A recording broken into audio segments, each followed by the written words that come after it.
Hi, my name is Winter Fondy, and I did PricewaterhouseCoopers as the company for this project.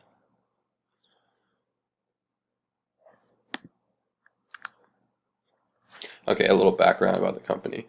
First, PricewaterhouseCoopers is a professional service company that was founded in 1849 in London. In 1988, the company merged with PricewaterhouseCoopers and Limbrad, another accounting firm that was originated in London in the mid-1800s. This formed PricewaterhouseCoopers that we know. The focus of the company is to solve complex issues that their clients and stakeholders have worldwide. And PwC's core businesses are assurance, tax, and advisory to its clients in 158 countries all around the world. The firm had approximately 236,000 employees in 2018 and had revenues that topped $41 billion. Okay, the structure of the company. The structure of PwC is a little complex due to laws that require accounting firms to be locally owned and independent. This makes it difficult when you're operating in 158 different countries around the world. So basically, PwC is a brand name that member firms of PricewaterhouseCoopers International Limited operate under. All of the firms that operate under PwC brand name make up the PwC network. All of the PwC networks firms are full of individuals that are separate legal entities. So each firm is its own separate legal entity. With that being said, the PwC network of all those firms are all willing to collaborate with the common goal to provide the best professional services around the world. This is very important for PwC as a whole, as they're all independent legal entities, but they all are still technically one PwC network that help each other throughout their business world and help their clients together. PwC International Limited is a private English company that does not provide any services to clients or practice accountancy. The purpose of PwCIL is to focus on the PwC's business and its key competencies. The areas that PwCIL focus on are strategy, brand, risk, and quality. The board and leadership team of PwCIL develop and implement different policies and initiatives to make sure that the firms in the PwC network stay aligned with the core values and competencies of the organization as a whole. Now we're going to get into their competition. So PwC is considered part of the Big Four, which is the Big Four accounting firms, which include PwC, Deloitte, KPMG, and EY.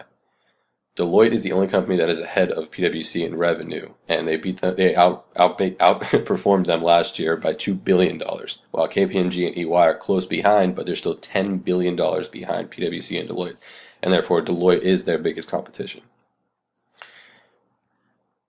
Okay, next we're going to get into PwC's purpose and values. So their purpose is to build trust in society and solve important problems. It defines the difference we seek to make in the world. It's why we do what we do. And their values are to act with integrity, make a difference, care, work together, and reimagine the possible. This will be important later on. The company's strategy is very interesting due to the fact that it's broken up into 5 different areas. The plan consists of 5 areas, like I said, that plan to focus on, and they'll go in order of importance. So the first thing is their clients.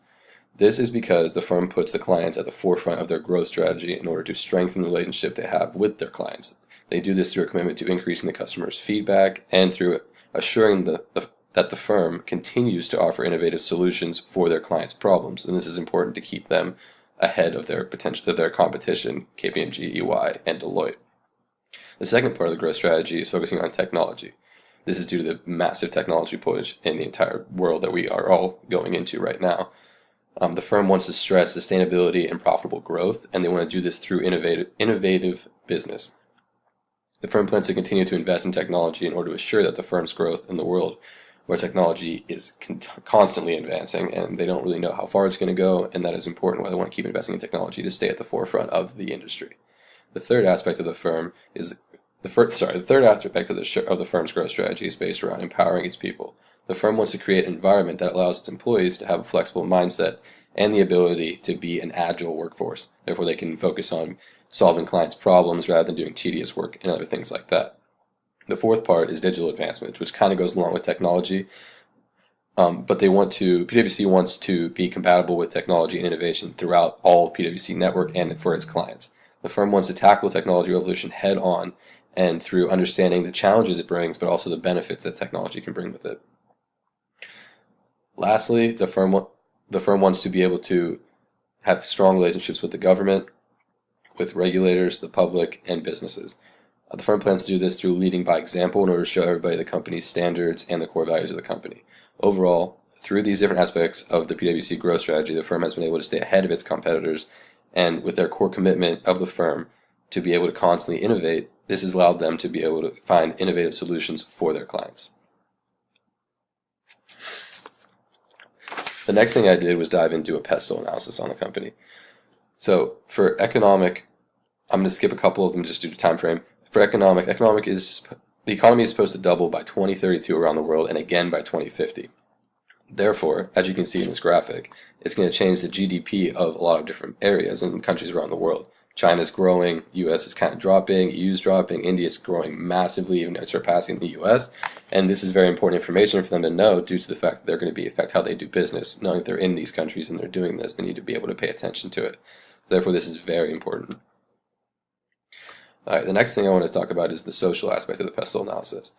PwC prides itself on being able to create solutions for the difficult challenges that face society as a whole, not only their clients. This includes using the skills of its people in projects that are pro bono even. So they want to be able to offer their intelligence and the PwC network not having to pay their people to do this. They want them to do it because they want to and to help society as a whole. And also they are focusing on reducing their carbon emissions, which I'll get into a little bit later. And also the PwC Charitable Foundation, which as you can see has donated $50 million last year, and that is a ton of money that can help a lot of different things. And they're continuing to do that as they have their own charitable foundation, as you can see. Next, I want to get into the technological side of it. So by 2020, it's estimated that for every person on the planet, there will be 7 connected devices in the world, which is crazy to think about. And another thing that is kind of interesting for them to think about is they realize that companies, regardless of what areas of business they operate in, will need to integrate and use technology in some facet of the future. With the digital age full of technology advancements that can lead to great opportunities, it also is full of threats. For example, according to MIT's management school, organizations that have greater than $7 billion in turnover per year, which is PwC, are at risk to lose up to 53% of their revenues due to the digital advancements in the next 5 years. This is not necessarily a good thing for PwC, obviously, due to they don't want to lose 53% of their revenues in any aspect, and no business does. So they obviously need to take this into account whenever they do that. Okay, the next thing I want to focus on is the environmental aspect of the pestle analysis. PwC has reduced their carbon footprint by 3 tons over the last year, making them 39% circular, which is not terrible, but they want to be 100% circular by 2030, which means they would have no carbon footprint at all. Not as a tall task, but they are trying to do this, and it's very important to them to do this. Also, as you can see in this graphic, if the GDP of the United States is the same as the GDP of New Zealand levels, so basically when people that are employed over 55 years continue to increase that to 70, so people that are working in their late 50s change it to their late 70s, this will change the potential of the GDP of the United States and other places around the world. But specifically for the United States, it can increase the GDP by $815 billion. That is obviously a massive amount of money, and they want to be able to capitalize on this. So part of their future is going to be to potentially increase the workforce they have to work for a longer period of time. And an older workforce can play a vital role in the company's future successes. It also provides a great potential for the firm as well as other countries around the world to increase the GDP of those nations. Okay, so overall, the pestle analysis depicted that PwC needs to continue to look into the future of its business world. They're constantly looking ahead to anticipate the environment and technological changes in order to make changes within their business. The firm is looking at the technological advancements that can take revenue from the firm and take their employees' jobs potentially, that 53% of revenue per year, which would be crazy. The future of the firm looks to include a staff that works for a longer period of time in their lives, like I said, 50s to 70s, and has to be able to handle and join the digital transformation, which is going to be difficult for a lot of the people to do, just due to the fact of all the issues that happen and just all the stuff that happens with digital transformations. People get left behind, and you don't really know what's going to happen. Okay, next I want to look into the financials. As you can see, they constantly increase in revenue right along that line. every year they're constantly increasing, which is great. And you can see the breakdown by assurance, tax and legal, and advisory, each breakdown each year. I just wanted to show this just for the fact of seeing their financials and how much money they're really bringing in as a corporation. Let's give you another second to look at that. Okay. Next, I want to talk about SWOT. I did SWOT analysis. I also did a VRIO. I also did a Porter's 5 Forces. I just didn't have time to put those in this, and also they're not as they don't give as much information. So I want to focus on the SWOT. And I already talked about the PESTLE. So for SWOT, the main strength of the company is their network and its people. Overall, they just have a strong network, and it prides itself on its people to be able to create innovative solutions for its clients. The biggest weakness is their stiff competition with the Big Four. They just can't seem to get out of that. Their market share is really strict, and they can't really branch out too much. So those emerging markets can be a big opportunity. As is their opportunity is the emerging economies that they can capitalize on, the ones that are creating that extra GDP, stuff like that. They need to focus on those for their opportunities. And their biggest threat is losing revenue due to the digital transformation with technology. As we talked about, that 53% of the revenue, you just can't lose that. So they obviously have to stay ahead with technology. Next, I want to talk about the customer list. So this is some of the customers they have. They have 86% of the future Global 500 list. Sorry, the Fortune Global 500 list. They also have 86% of the U.S. Fortune 500 list. They have 76% of the S&P Asia 50 list, 75% of the S&P Latin America 40 list, and 71% of the company's total revenue is coming from clients served by multiple PwC firms.